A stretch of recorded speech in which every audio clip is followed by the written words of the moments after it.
Hey guys, today I want to talk to you a little bit about rod power, rod action, and some miscellaneous tips that will help you make your next rod purchase, and then how to choose the right rod when you're on your next fishing trip. Behind me, you'll see that I have three Piscifun Torrent casting rods. Now these are set in an apparatus to display the rod bend that each rod has. Each rod has the lines running through all of the guides, and each rod is weighed down by about a pound of weight. Now you may be wondering why each rod is in a little bit of a different position and has a little bit of a different bend. Now first, why don't we go ahead and talk about rod action. Now rod action essentially means how close to the tip of the rod the blank will bend. You can see here behind me in these three rods that there's a distinction on where that bend occurs.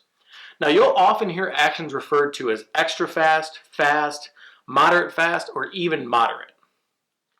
Now you're probably wondering at this point, what does any of this mean and why do I need to know this?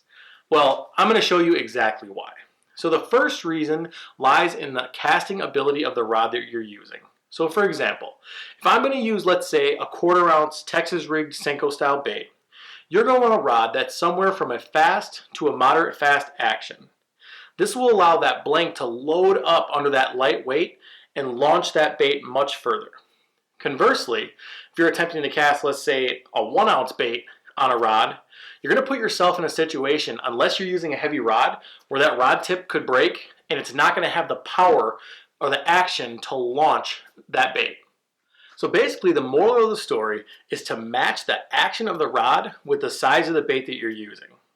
Now in addition to the size of the bait you're using, you'll also want to match that rod action to the type of bait that you're using. For example, if I'm dragging a football jig on the bottom, I want a rod that has a faster action that will allow me to pop that jig out when it gets stuck.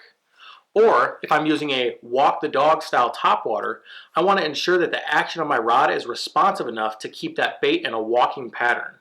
Using a real moderate action rod that has a lot of flex isn't going to be effective in making that twitching action. Secondly, when it comes to action, you're going to want to consider the fish battling ability.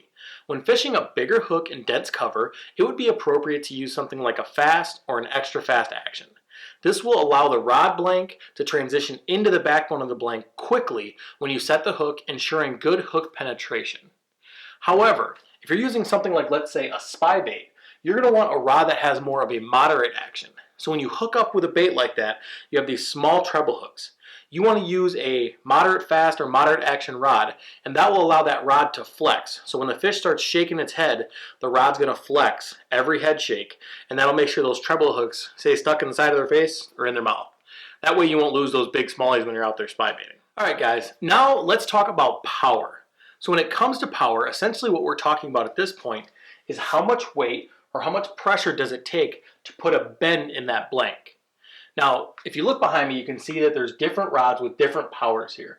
As you can see, this rod on the bottom is going to be a much lower power compared to this rod on the top. This rod on the top would be a heavy. This rod here would actually be a medium. So you can just see that there's much more of a flex in that rod compared to the top rod. Similar to action, a heavier lure should be thrown on a heavier rod and a lighter lure on a lighter rod. This will help you get the optimum casting performance for the lure that you're using, and also it'll avoid causing damage to the rod. If you attempt to cast a really heavy lure on a very light powered rod, you could definitely break the rod tip.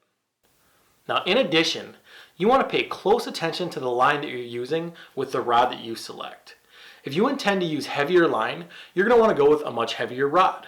If I were to try to put 8-pound fluorocarbon on a heavy casting rod, chances are when I go to set the hook, I'm going to break that line and I'm going to lose that fish. So you always want to make sure that you're matching your line weight to the rod. Finally, you really want to take a look at your surroundings. So if I'm out fishing and I'm fishing really heavy, dense cover, let's say I'm going to be using a frog or I'm going to be flipping, you want to make sure that you're not using something like a medium powered rod. If you do use a medium power rod, chances are you're going to set the hook. You're either going to lose the fish because you don't have enough power to cause hook penetration, or you're going to break that rod in half because there's just too much weight to support that medium power. Now, on the other hand, if you're going to go out and you're going to do something like crankbaiting or spy baiting or something as an open water technique, then you can certainly step that power down because you're not worried about getting stuck in a log jam or having 5 pounds of weeds come out on your fish when it has a frog in its mouth. So on the other side of things, open water, you can definitely dial that power down. Now that we have action and power down, let's talk about rod length and how you might want to select your next rod. So there's a couple of things to consider when talking about rod length. A long rod like a 7'6" to an 8-foot will aid you in making really long casts. These long rods are great for techniques like maybe an Alabama rig, deep cranking, or even using a swim bait. Really any technique where you want to make long casts to cover water. Additionally, a really long rod is great for a technique called punching. Now this technique requires a very sharp upward hook set on either a heavy or an extra heavy rod. Now the added length of that rod is going to help you pick up more line on the hook set, therefore helping you get that big fish out of that heavy cover. Now, it's not all about long rods. Short rods also have their place. A shorter rod can really come in handy when you're trying to be more accurate with your casts. So for instance, maybe you really want to slide a bait way up under a dock, or you're trying to hit a spot like this in a bush. Those shorter rods are going to allow you as the angler to be much more accurate. In addition to hitting targets, it's also going to be very comfortable using a short rod when you're using maybe a jerk bait or a topwater walk the dog bait. Reason being is the space between you and the water when fishing on a traditional bass boat is fairly short. So when you're using any type of rod that has the rod pointing down towards the water and requires a twitching motion, that shorter rod and the shorter handle will actually allow you to make that motion much easier than a longer rod will. Finally, let's talk a little bit about rod composition. Now there's 3 major rod compositions that you're really going to want to look at. The first one would be graphite, the second one would be fiberglass, and the third one would actually be a graphite and glass blend.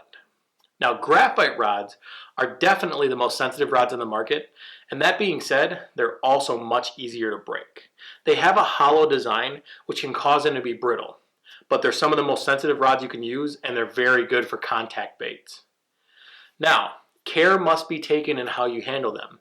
If you take a rod and you high stick it when you flip a fish in the boat, there's a very good chance the tip of that rod is going to break off. Now, all the way on the other side of things, you have fiberglass rods. Now, fiberglass rods are very flexible, almost indestructible, some like to say. So when it comes to bending them, you can bend these rods very far. These rods are often used for something like live bait or trolling, a technique where you reel into the fish versus a strong hook set with a strong backbone. Now finally, the third, the graphite glass blend. So what you've seen now is many companies have taken to making a blended graphite fiberglass rod. So basically what that gives you is a blank that's not only going to be sensitive, but it's also going to be durable. All 3 of these rods definitely have a place in your arsenal.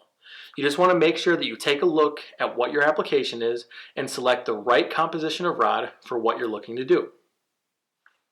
Lastly, I'd like to talk to you guys a little bit about the features that I look for in a great casting rod. So first of all, I want a reel seat that is going to be ergonomically comfortable and strong.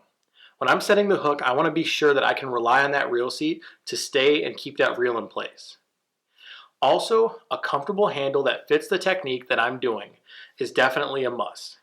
When you're doing things like dragging a jig, flipping, or using a Texas rig, a longer handle can help because it can wedge against your ribs and give you leverage when you set the hook on the fish. Now on the other side of things, if you're using a topwater or a jerk bait, as I mentioned earlier, that shorter handle can definitely aid in working that bait correctly. Now the last thing that I really look for on a casting rod that I really like, and it seems like a very small feature, is an S-style hook keeper. So an S-style hook keeper allows you to hook and unhook your baits with ease. The traditional U-style hook keeper actually forces you to unhook your Texas rigs, causing tons of damage to the plastic, and then ultimately you end up having to switch it out anyways. So I really like the S-style hook keeper. Alright guys, that's all I have for you today, talking about rod action, power, and how you can select your next casting rod. Go out on Piscifun.com or Amazon.com and check out the Piscifun Torrent casting series. This casting series features an IM6 blank. It has that S-style hook keeper. These are graphite rods, so they're going to be really sensitive, and they also have a high density EVA foam handle, so they're really comfortable to fish with. If you haven't checked them out, make sure you go out and check them out, guys. As always, thanks for watching. Please hit that subscribe button and follow us on Instagram and Facebook.